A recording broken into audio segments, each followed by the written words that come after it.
Jules. J'ai laissé la voiture en bas de l'allée qui menait chez les Townsend. J'aurais eu largement la place de me garer dans la cour, mais ça m'a semblé la meilleure chose à faire. J'avais l'impression qu'il me fallait opérer furtivement, les surprendre même.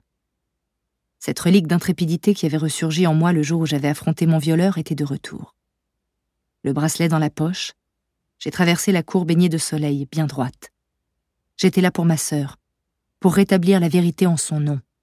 J'étais déterminée, je n'avais pas peur. Jusqu'à ce que la porte s'ouvre sur un Patrick Townsend au visage bouffi de rage qui tenait un couteau à la main. « Qu'est-ce que vous voulez ?» a-t-il aboyé. J'ai reculé. Il s'apprêtait à me claquer la porte au nez, et j'étais trop effrayée pour dire ce que j'avais à dire. « Il a assassiné sa femme, » m'avait répété Nikki. « Il a assassiné votre sœur aussi. » J'étais... « Jules ?» a appelé une voix de l'intérieur. « C'est vous ?» Le tableau était saisissant. Hélène était là, du sang sur la main et le visage. Erin aussi était là, s'efforçant, en vain, de faire croire qu'elle maîtrisait la situation. Elle m'a accueillie avec un grand sourire et m'a demandé « Qu'est-ce que vous faites là ? Nous avions rendez-vous au poste ?» « Oui, je sais, je... »« Parle, bon sang !» a marmonné Patrick. J'ai soudain eu la chair de poule. J'étais tétanisée. « Vous êtes insupportable, vous, les Abbott. Quelle famille !»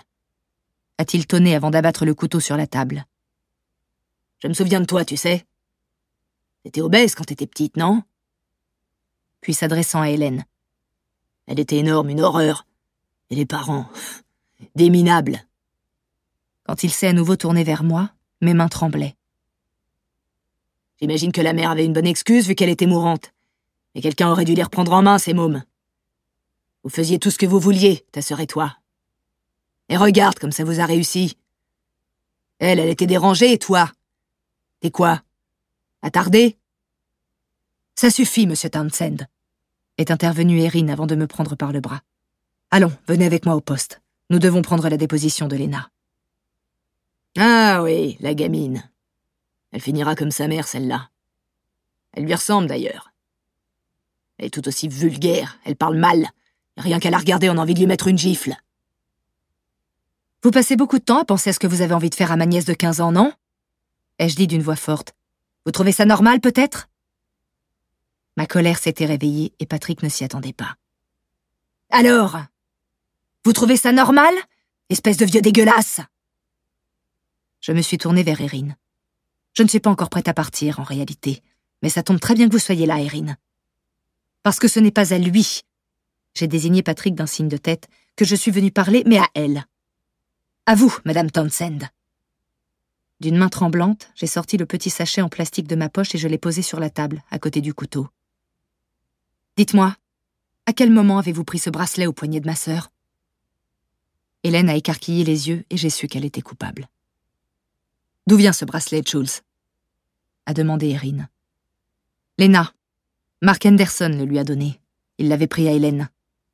Et à la tête qu'elle fait en ce moment, j'en déduis qu'elle-même l'a pris à ma sœur avant de la tuer. Patrick a éclaté de rire, un rire faux, un aboiement.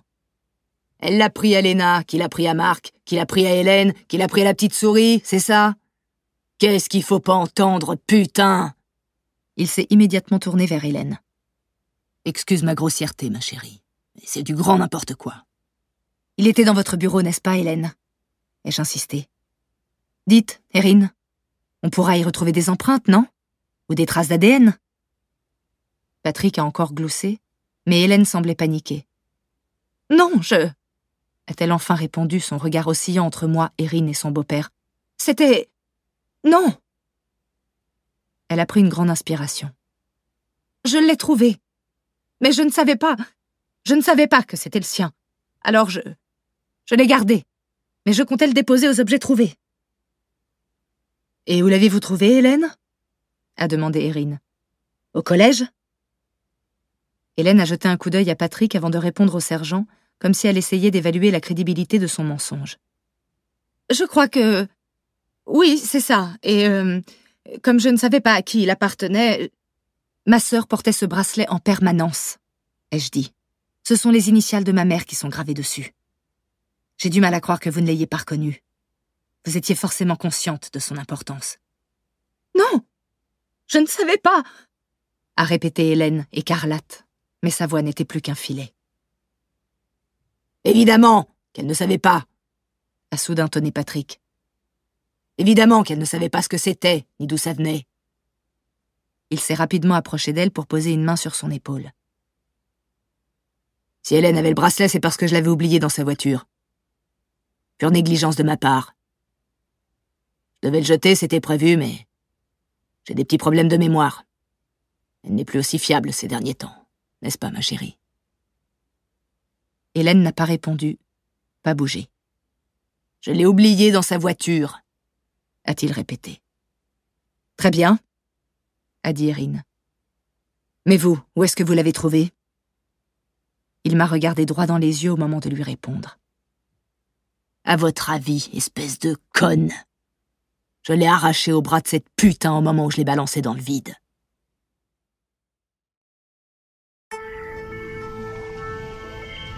Patrick. Cela faisait longtemps qu'il l'aimait, mais jamais il ne l'avait autant aimée qu'au moment où elle prit farouchement sa défense. « Ce n'est pas vrai !» s'exclama-t-elle en se levant d'un bond. « Ce n'est pas... Non, je refuse que vous portiez le chapeau, papa. Ça ne s'est pas passé comme ça. Vous n'étiez même pas... » Un sourire aux lèvres, Patrick lui tendit la main. Elle la saisit et il la tira vers lui. Elle était douce sans être faible, et sa pudeur, son côté quelconque, la rendait plus émouvante à ses yeux que n'importe quelle beauté superficielle. Il était bouleversé, en cet instant, et il sentait son vieux cœur fatigué palpiter dans sa poitrine. Personne ne parlait. La sœur pleurait en silence, articulant des mots qui ne sortaient pas. La policière le regardait et regardait Hélène comme si elle avait enfin compris. « Êtes-vous... » commença-t-elle avant de secouer la tête, ne trouvant pas ses mots. « Monsieur Townsend, je... »« Allons !» tonna-t-il, soudain irrité par le désarroi évident de la policière. « Vous êtes flic, bon sang, alors faites ce que vous avez à faire !» Erin prit une profonde inspiration avant de faire un pas vers lui. « Patrick Townsend, déclara-t-elle, je vous arrête pour le meurtre de Daniel Abbott.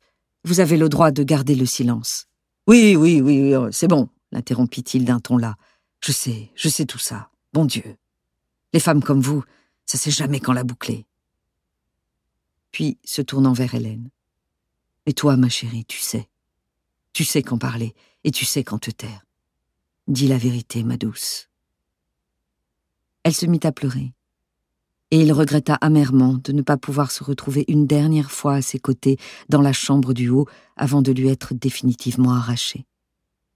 Il l'embrassa sur le front et lui dit au revoir, puis il suivit la policière et sortit de la maison.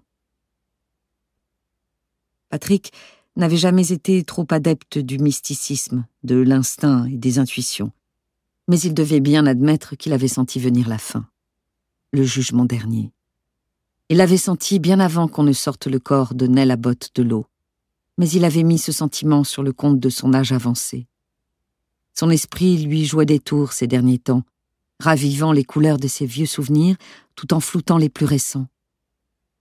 Il savait que c'était le début de la fin et qu'il allait être dévoré de l'intérieur, du trognon à l'écorce. Mais au moins, il pouvait s'estimer heureux d'avoir encore un peu de temps pour régler les derniers détails, reprendre le contrôle. Il se rendait compte à présent que c'était le seul moyen de sauver quelque chose de la vie qu'ils avaient construite, même s'il avait conscience que tout le monde ne serait pas épargné. Quand ils l'assirent dans la salle d'interrogatoire du commissariat de Beckford, il songea d'abord que ce serait trop d'humiliation pour lui. Mais à sa grande surprise, ce fut du soulagement qu'il éprouva. Il voulait raconter son histoire. Et si elle devait sortir, alors autant que ce soit lui qui la raconte, tant qu'il en avait encore le temps, et tant que son esprit lui appartenait encore. Mais, plus que du soulagement, il y avait aussi de la fierté. Depuis la nuit où Lorraine était morte, une partie de lui avait toujours voulu révéler ce qui s'était vraiment passé. Mais il n'avait pas pu. Il s'était retenu par amour pour son fils. Il s'exprima de façon très claire, par des phrases courtes et simples. il annonça son intention d'avouer les meurtres de Lauren Slater en 1983 et de Daniel Abbott en 2015.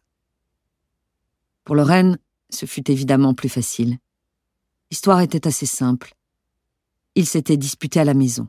Elle l'avait attaqué, il s'était défendu, et au cours de la lutte, elle s'était retrouvée blessée, trop grièvement pour espérer être sauvée.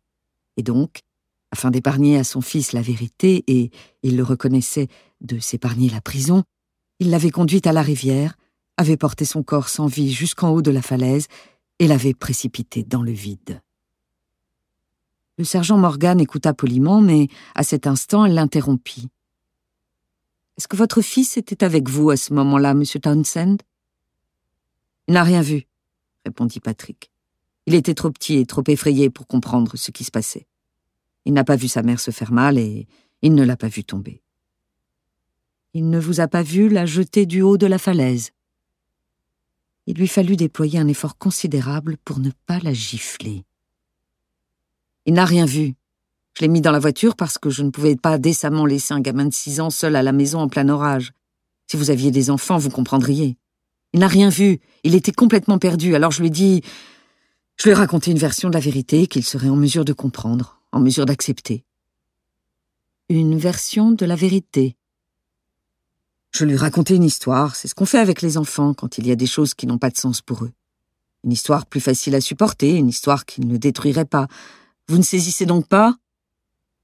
Il avait beau essayer, il ne parvenait pas à se retenir de hausser le ton. Je n'allais quand même pas le laisser tout seul, si ?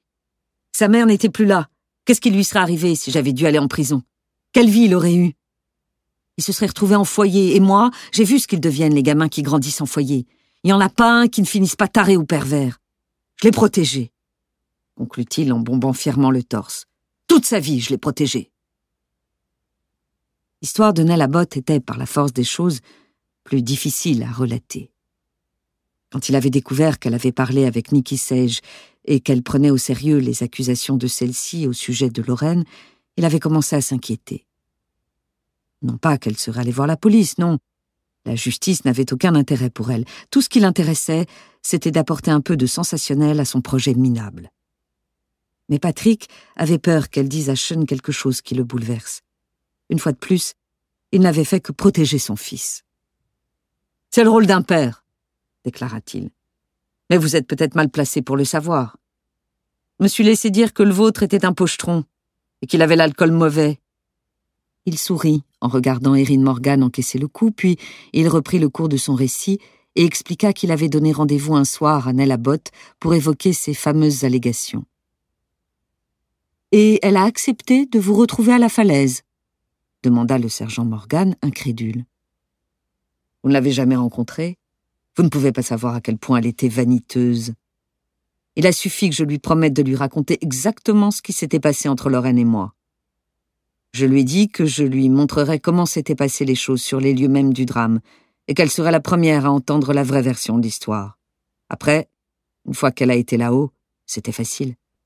Elle avait bu, elle tenait mal debout. Et le bracelet ? Patrick se redressa et se força à regarder le sergent droit dans les yeux. Elle s'est un peu débattue, expliqua-t-il. Du coup, je lui ai attrapé le bras et le bracelet est tombé à ce moment-là. Vous l'avez arraché ? C'est ce que vous avez dit plus tôt, non ? Demanda-t-elle en se penchant sur ses notes. Vous l'avez arraché au bras de cette putain, c'est bien ça ? Oui. J'étais en colère, je le reconnais. J'étais en colère qu'elle ait continué sa liaison avec mon fils et que ça menace son couple. Elle l'a séduit. Même l'homme le plus solide et le plus droit peut se retrouver l'esclave d'une femme qui lui offre... Qui lui offre quoi ? Patrick serra les dents. Qui lui offre le genre d'abandon sexuel qu'il ne connaît peut-être pas à la maison. C'est triste, je l'avoue, mais ça arrive. Et ça m'a mis en colère. Mon fils et sa femme sont très soudés. Patrick vit le sergent Morgan lever les yeux au ciel, et une fois de plus, il dut se maîtriser. « C'est pour ça que j'étais en colère, » reprit-il. « Je lui ai arraché son bracelet. Je l'ai poussé. »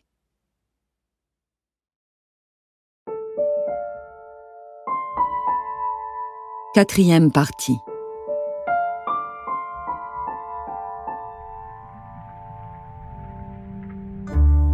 Septembre. Léna.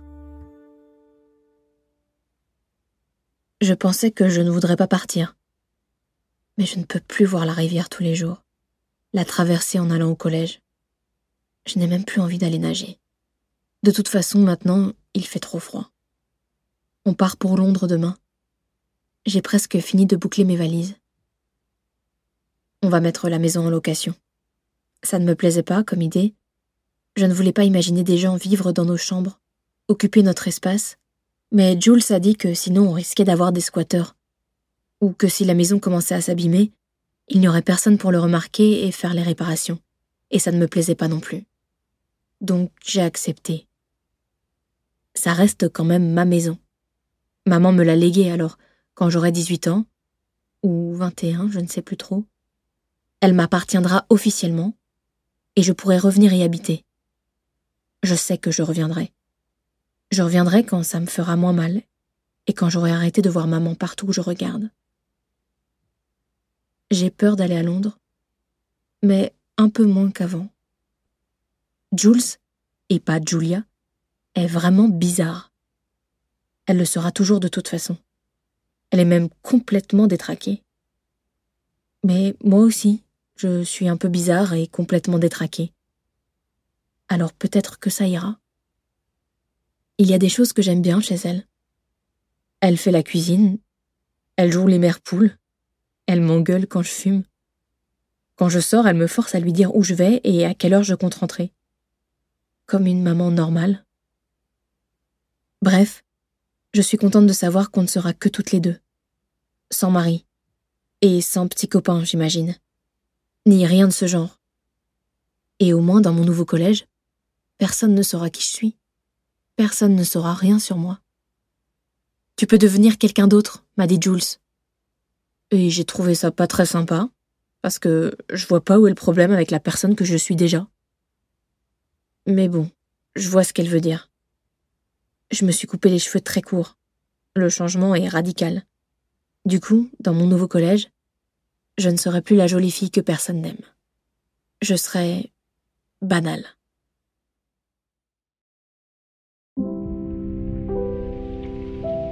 Josh. Léna est venue me dire au revoir. Elle s'est coupé les cheveux très courts. Elle est toujours jolie, mais pas autant qu'avant. Je lui ai dit que je préférais quand ils étaient plus longs. Elle a éclaté de rire et m'a dit « Ils auront repoussé la prochaine fois qu'on se verra ». Et ça m'a fait du bien parce qu'au moins elle pense qu'on se reverra. Alors que je n'en étais pas sûr, vu qu'elle sera à Londres et qu'on va déménager dans le Devon, et que ce n'est pas vraiment la porte à côté. Mais elle a dit que ce n'était pas si loin, 5 heures en voiture à peu près, et que dans quelques années, elle aura son permis et qu'elle viendra me voir et qu'on ira faire un peu les cons tous les deux. On est resté un moment assis dans ma chambre. C'était un peu gênant parce qu'on ne savait pas quoi se dire. Je lui ai demandé si elle avait eu des nouvelles, et comme elle avait l'air de ne pas comprendre, j'ai ajouté « au sujet de M. Henderson ». Mais elle a secoué la tête. Elle avait l'air de ne pas vouloir en parler. Il y a beaucoup de rumeurs qui circulent. Des gens à l'école disent qu'elle l'a tué et qu'elle a jeté son cadavre à la mer. Moi, je pense que c'est n'importe quoi, mais même si c'est la vérité, je ne lui en veux pas. Je sais que Cathy aurait été très triste qu'il arrive quelque chose à M. Henderson, mais elle n'est plus là pour le savoir de toute façon. La vie après la mort, ça n'existe pas. Tout ce qui compte, c'est les gens qui restent, et je crois que de ce côté-là, les choses se sont arrangées. Maman et papa ne sont pas heureux, mais ils vont mieux, ils ont changé. Ils sont peut-être soulagés, comme s'ils n'avaient plus besoin de se poser la question du pourquoi. Ils ont enfin quelque chose à quoi se rattacher, quelque chose qui puisse leur faire dire « Voilà, c'est à cause de ça ». Quelque chose qui donne du sens, a dit quelqu'un. Et j'ai beau comprendre l'idée, je crois que de mon côté, je n'arriverai jamais à trouver un sens à ce qui s'est passé.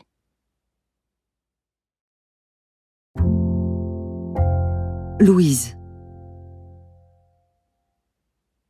Les valises étaient dans la voiture. Les cartons étaient étiquetés et avant midi, ils auraient rendu les clés. Josh et Alec étaient partis dire au revoir à leurs amis, un peu partout dans Beckford, mais Louise avait décidé de rester là. Il y avait des jours meilleurs que d'autres. Louise était restée pour faire ses adieux à la maison où avait vécu sa fille, la seule maison qu'elle aurait jamais connue. elle devait faire ses adieux aux traces de la vie de Cathy. Les traits de crayon qui avaient suivi sa croissance dans le placard sous l'escalier, la marche en pierre sur laquelle elle était tombée et s'était écorché le genou. C'était la première fois que Louise avait dû accepter que son enfant ne resterait pas intacte, qu'elle aurait des imperfections, des cicatrices. Elle devait faire ses adieux à la chambre de sa fille, où elles s'asseyaient toutes les deux pour bavarder, pendant que Cathy se séchait les cheveux, se mettait du rouge à lèvres, et lui disait qu'elle irait chez Léna un peu plus tard, et est-ce qu'elle pouvait passer la nuit là-bas? Combien de fois avait-elle menti ainsi? Le souvenir qui tenait Louise éveillée la nuit, l'un d'entre eux en tout cas, c'était le jour où Mark Anderson lui avait présenté ses condoléances près de la rivière, et où elle avait été si émue de voir les larmes dans ses yeux. Léna était passée dire au revoir et apportait le manuscrit de Nell, ses photos, ses notes, une clé USB avec tous les fichiers. « Faites-en ce que vous voulez, » avait-elle dit. « Brûlez tout si vous avez envie. Je ne veux plus jamais voir ces trucs-là. » Louise était contente que Léna soit venue, et plus contente encore de savoir qu'elle ne la reverrait plus jamais. « Vous pourrez me pardonner, vous croyez ?» avait demandé Léna. « Un jour ?» Et Louise avait répondu que c'était déjà fait. Un pieux mensonge. Car la gentillesse était son nouveau projet. Louise espérait y trouver plus d'apaisement que dans la colère. Et de toute façon, si elle savait qu'elle ne pourrait jamais pardonner à Léna, ni ses dissimulations, ni ses secrets, ni sa simple existence qui lui rappelait cruellement l'absence de sa fille, elle ne pouvait pas la détester. Car s'il y avait bien une chose évidente dans toute cette horreur, une chose qui ne souffrait pas la moindre contestation, c'était l'amour de Léna pour Cathy.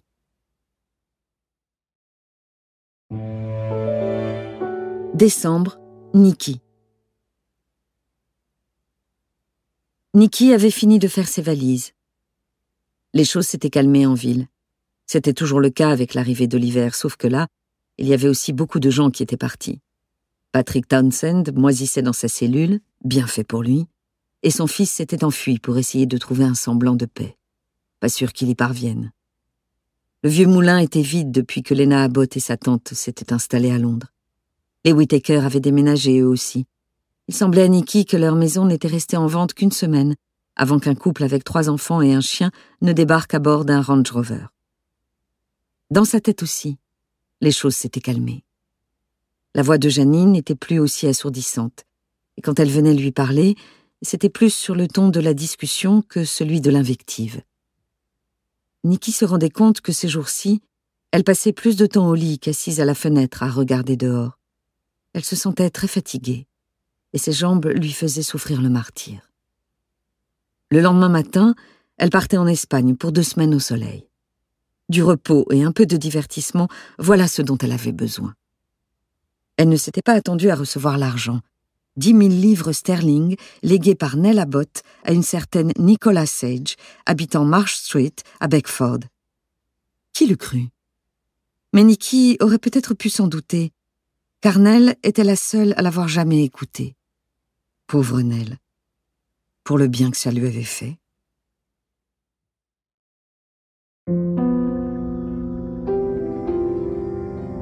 Erin. J'y suis retournée juste avant Noël. Je ne saurais pas dire exactement pourquoi, à part que je rêvais de la rivière pratiquement toutes les nuits et que je me disais qu'un aller-retour à Beckford m'aiderait peut-être à exorciser mes démons. Je me suis garée à côté de l'église et j'ai remonté le chemin de la rivière, dépassé le bassin, dépassé la falaise, dépassé les bouquets de fleurs fanées pour arriver au cottage. Il était tout voûté et miteux, avec ses rideaux tirés et sa porte barbouillée de peinture rouge. J'ai essayé d'entrer mais la porte était verrouillée. Alors j'ai marché sur l'herbe givrée jusqu'à la rivière qui coulait en silence. De l'eau bleu pâle s'échappait une nappe de brouillard fantomatique. Ma respiration formait de petits nuages blancs dans l'air, et le froid me brûlait les oreilles. J'aurais dû prendre un bonnet. Je suis allée à la rivière parce que je n'avais nulle part ailleurs où aller, et parce que je n'avais personne à qui parler. Le seul avec qui j'aurais vraiment voulu discuter, c'était Sean, mais il n'était pas là. On m'avait annoncé qu'il avait déménagé dans le comté de Durham, dans une petite ville qui s'appelle Pity Me, littéralement « Ayez pitié de moi ». Je vous jure que je ne l'invente pas. La ville existait, mais pas de trace de lui. L'adresse qu'on m'avait donnée correspondait à une maison vide flanquée d'un panneau « à louer ». J'ai été jusqu'à appeler la prison de Frankland, où Patrick passera le restant de ses jours, mais on m'a assuré que le vieil homme n'avait pas reçu la moindre visite depuis son arrivée. Je voulais demander à Sean de me dire la vérité. Je me suis dit qu'il accepterait peut-être, à présent qu'il n'était plus dans la police. Je me suis dit qu'il pourrait peut-être m'expliquer comment il avait fait pour vivre une vie comme la sienne. Je voulais également lui demander si, alors qu'il était censé enquêter sur la mort de Nell, il savait déjà que c'était son père qui l'avait tué. Ce n'était pas impensable. Il avait passé sa vie à protéger son père, après tout. La rivière elle-même n'avait aucune réponse à apporter. Quand 1 mois auparavant un pêcheur avait retrouvé un téléphone dans la boue, j'avais eu une bouffée d'espoir. Mais le portable de Nell Abbott ne nous avait rien appris de plus que nous ne savions déjà grâce au relevé fourni par son opérateur. Même dans l'hypothèse où il aurait contenu des photos accablantes, des images qui auraient expliqué tout ce qui restait opaque, nous n'avions aucun moyen de les voir. L'eau et la vase avaient eu raison de la carte mémoire et des circuits du téléphone qui refusaient obstinément de s'allumer. Après le départ de Sean, nous nous sommes retrouvés avec une montagne de paperasse à trier, une enquête à boucler, des questions dont nous n'avions pas les réponses, sur ce que Sean savait et à partir de quand il l'avait su, et sur pourquoi toute cette putain d'affaire avait été aussi mal gérée. Et il n'y avait pas que l'affaire Nell Abbott. Il y avait aussi le cas Anderson. Comment avions-nous pu le laisser filer entre nos doigts? Quant à moi, je n'arrêtais pas de ressasser l'interrogatoire que j'avais fait passer à Patrick. Sa version de l'histoire. Le bracelet arraché au poignet de Nell quand il lui avait agrippé le bras. Leur empoignade là-haut au sommet de la falaise avant qu'il ne la pousse dans le vide. Mais elle n'avait aucune ecchymose aux endroits où il prétendait l'avoir attrapée. Aucune marque au poignet, alors qu'il lui avait soi-disant arraché son bracelet. D'ailleurs, son corps ne présentait pas le moindre signe de lutte. Sans oublier que le fermoir du bracelet était intact. À l'époque, je n'avais bien sûr pas manqué de pointer du doigt ces incohérences, mais après tout ce qui s'était passé, après la confession de Patrick, la démission de Sean et la grande foire à la protection des arrières et au rejet des responsabilités, personne n'était d'humeur à écouter. Je me suis assise à côté de la rivière, et une fois de plus, en repensant aux histoires de Nell, de Lorraine et de Cathy, j'ai ressenti un profond sentiment d'inachevé. L'impression de ne pas avoir vu tout ce qu'il y avait à voir.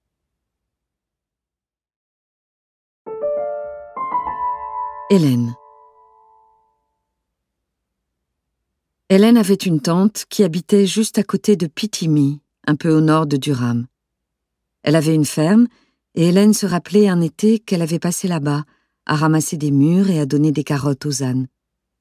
La tante n'était plus de ce monde, pour la ferme, Hélène n'était pas sûre. La petite ville était encore plus triste et miteuse que dans ses souvenirs, et il ne semblait plus y avoir d'âne. En revanche, c'était un endroit isolé et anonyme où personne ne prêtait attention à elle. Elle avait trouvé un travail pour lequel elle était surqualifiée, ainsi qu'un petit appartement en rez-de-chaussée avec un patio à l'arrière, exposé au soleil l'après-midi. Quand ils étaient arrivés là, au début, ils avaient loué une maison, mais cela n'avait duré que quelques semaines, jusqu'à ce qu'Hélène se réveille un matin pour découvrir que Sean était parti. Elle avait alors rendu les clés au propriétaire et s'était mise à la recherche d'un appartement. Elle n'avait pas essayé d'appeler Sean. Elle savait qu'il ne reviendrait pas. Leur famille était brisée, ça n'avait été qu'une question de temps sans Patrick, le ciment qui les maintenait ensemble. Son cœur aussi était brisé, mais elle préférait ne pas y penser. Elle n'avait jamais rendu visite à Patrick en prison. Elle savait qu'elle ne devait pas le plaindre. Il avait reconnu le meurtre de sa femme, puis celui de Nell Abbott, de sang-froid. Non, pas de sang-froid. On ne pouvait pas dire cela. Hélène comprenait que Patrick avait une vision manichéenne des choses, et qu'il croyait le plus sincèrement du monde que Nell Abbott représentait une menace pour leur famille, pour leur intimité, ce qui était vrai. Et il avait agi en conséquence. Il l'avait fait pour Sean, et il l'avait fait pour elle. On ne pouvait donc pas parler de sang-froid, si? Mais toutes les nuits, elle faisait le même cauchemar. Patrick maintenant la chatte tigrée sous l'eau. Dans son rêve, il avait les yeux fermés, mais ceux de la chatte étaient ouverts. Et quand le pauvre félin luttant pour sa survie tournait la tête vers elle, elle se rendait compte qu'ils étaient vert émeraude, comme ceux de Nell Abbott. Elle avait de gros problèmes de sommeil et elle se sentait très seule. Quelques jours plus tôt, elle avait fait 30 kilomètres jusqu'à la jardinerie la plus proche pour acheter un plant de romarin. Et aujourd'hui, elle avait la ferme intention de se rendre au refuge pour animaux de Chesterley Street afin de se choisir un chat. Janvier. Jules. C'est une sensation étrange, chaque matin, de me retrouver assise au petit déjeuner en face d'une Nell de 15 ans. Elle se tient très mal à table, comme toi, et elle lève les yeux au ciel quand on lui en fait la remarque, comme toi. Elle s'installe toujours en tailleur, ses genoux osseux vers l'extérieur, exactement comme toi au même âge. Elle arbore la même expression rêveuse quand elle se perd dans ses pensées ou dans la musique. Elle n'écoute rien. Elle est têtue, elle est casse-pied. Elle passe son temps à chantonner faux, comme maman. Elle a le rire de notre père. Elle m'embrasse sur la joue tous les matins en partant au collège. Je ne peux pas me racheter pour toutes mes erreurs. Mon refus de t'écouter, mon empressement à croire le pire de toi, mon échec à t'aider quand tu as eu besoin de moi, mon échec à t'aimer, à ne serait-ce qu'essayer. Comme il n'y a rien que je puisse faire pour toi, à présent, ma rédemption devra passer par la maternité, par des gestes maternels. En tant que sœur, je n'ai pas été à la hauteur, mais je tâcherai d'être une mère digne de ce nom pour ton enfant. C'est une tornade quotidienne dans mon petit appartement bien ordonné de Stoke Newington, à Londres. Il me faut faire preuve d'une grande volonté pour ne pas céder à la panique et à l'anxiété dans ce chaos. Mais je tiens. Je me souviens de cette version de moi, cette femme intrépide qui a ressurgi le jour où je suis allée défier le père de Lena. Je voudrais qu'elle revienne. Je voudrais avoir davantage de cette femme en moi, davantage de toi, davantage de Lena. Quand Sean Townsend m'a déposée à la maison le jour de ton enterrement, il m'a dit que je te ressemblais. Et je lui ai dit qu'il avait tort, que j'étais tout le contraire de Nell. C'était quelque chose dont j'étais fière. Plus maintenant. J'essaie d'apprécier la vie que je partage avec ta fille, car désormais c'est ma seule famille, et la seule que j'aurai jamais. Je profite de sa présence, et je puise du réconfort dans l'idée que l'homme qui t'a assassiné mourra en prison d'ici peu de temps. Il paye pour ce qu'il a fait à sa femme, à son fils, et à toi.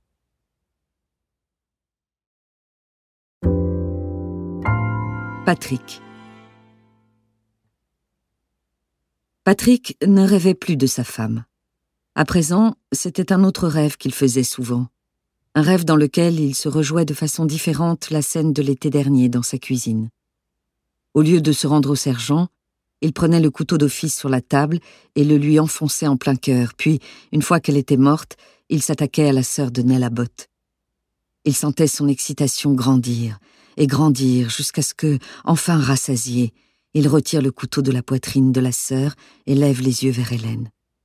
Elle le regardait, des larmes lui coulant le long des joues, le sang goûtant de sa main blessée.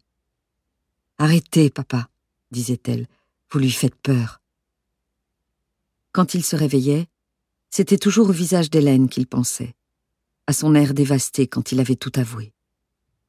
Il était soulagé de ne pas avoir eu à assister à la réaction de Sean.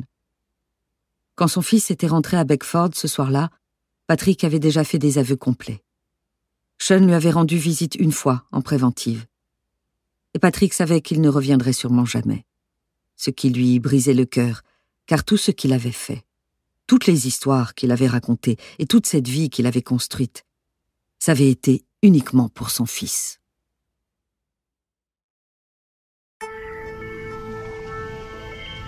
Sean. Je ne suis pas ce que je pense être. Je n'étais pas celui que je pensais être. Quand les choses ont commencé à se disloquer, quand j'ai commencé à me disloquer à cause de Nell qui répétait des histoires qu'elle n'aurait pas dû, j'ai maintenu l'unité de mon monde en répétant « Les choses sont comme elles ont toujours été, et elles ne peuvent pas être différentes. » J'étais le fils d'une mère suicidée et d'un honnête homme. Et en tant que fils d'une mère suicidée et d'un honnête homme, j'étais devenu inspecteur de police.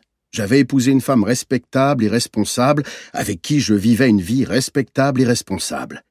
C'était simple et c'était clair. Il y avait des doutes, bien sûr. Mon père m'a dit qu'après la mort de ma mère, je n'ai pas parlé pendant 3 jours. Mais j'avais un souvenir, ce que je pensais être un souvenir, de moi en train de parler à la gentille et douce Janice Sage. Elle m'avait ramené chez elle ce soir-là, non? Et elle m'avait fait des tartines. Ne lui avais-je pas dit que nous étions allés tous ensemble à la rivière en voiture? Tous ensemble, elle m'avait demandé. Tous les 3? Et à ce moment-là, j'avais pensé qu'il valait mieux que je me taise, parce que je ne voulais pas dire de bêtises. Je croyais me souvenir que nous étions tous les 3 dans la voiture, mais mon père m'a assuré que c'était un cauchemar. Dans le cauchemar, ce n'était pas l'orage qui me réveillait, mais les cris de mon père. Et les cris de ma mère aussi. Il se disait des choses affreuses. Elle, ratée, brute. Lui, salope, pute, mauvaise mère. J'ai entendu un bruit sec, une claque, puis d'autres bruits. Ensuite, plus rien. Juste la pluie, l'orage. Et après, une chaise raclant le sol, et la porte de derrière qui s'ouvrait en grinçant. Dans le cauchemar, je descendais l'escalier tout doucement, et je m'arrêtais devant la cuisine en retenant ma respiration. J'entendais à nouveau la voix de mon père, plus grave, comme un grognement. Et autre chose, un chien qui gémissait. Sauf que nous n'avions pas de chien. Dans le cauchemar, je me demandais si mes parents se disputaient parce que ma mère avait ramené un chien errant à la maison. Ça aurait été tout à fait son genre. Dans le cauchemar, quand je me rendais compte que j'étais seul à la maison, je sortais en courant, et mes parents étaient là, tous les 2. Ils montaient dans la voiture, ils partaient, ils m'abandonnaient. Je paniquais, je courais jusqu'à la voiture et grimpais sur la banquette arrière. Mon père essayait de me faire sortir en criant et en jurant, mais je m'agrippais à la poignée de la portière, je donnais des coups de pied et je lui mordais même la main. Dans le cauchemar, nous étions 3 dans la voiture. Mon père qui conduisait, moi à l'arrière et ma mère sur le siège passager. Mais elle n'était pas assise correctement, elle était appuyée contre la vitre. À chaque virage un peu serré, elle bougeait, et sa tête tournait vers la droite, de sorte que je pouvais la voir. Je pouvais voir le sang sur son front et sur sa joue. Je pouvais voir qu'elle essayait de parler, mais je ne comprenais pas ce qu'elle disait.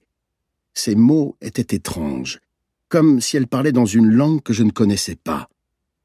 Son visage aussi était étrange, déformé, sa bouche tordue, et ses yeux devenaient parfois tout blancs. Sa langue lui sortait de la bouche, rose, avec de la salive qui lui coulait du bord de la bouche, un peu comme un chien. Dans le cauchemar, elle essayait de m'attraper et me touchait la main. J'étais terrifié et je me recroquevillais au fond de mon siège, contre la portière, tâchant de m'éloigner le plus possible d'elle. Mon père m'a dit: « Ta mère qui essayait de t'attraper, c'était un cauchemar, Sean. Ce n'est pas la réalité. C'est comme la fois où tu as dit que tu te souvenais d'avoir mangé des harengs à Craster avec ta mère et moi alors que tu n'avais que 3 mois.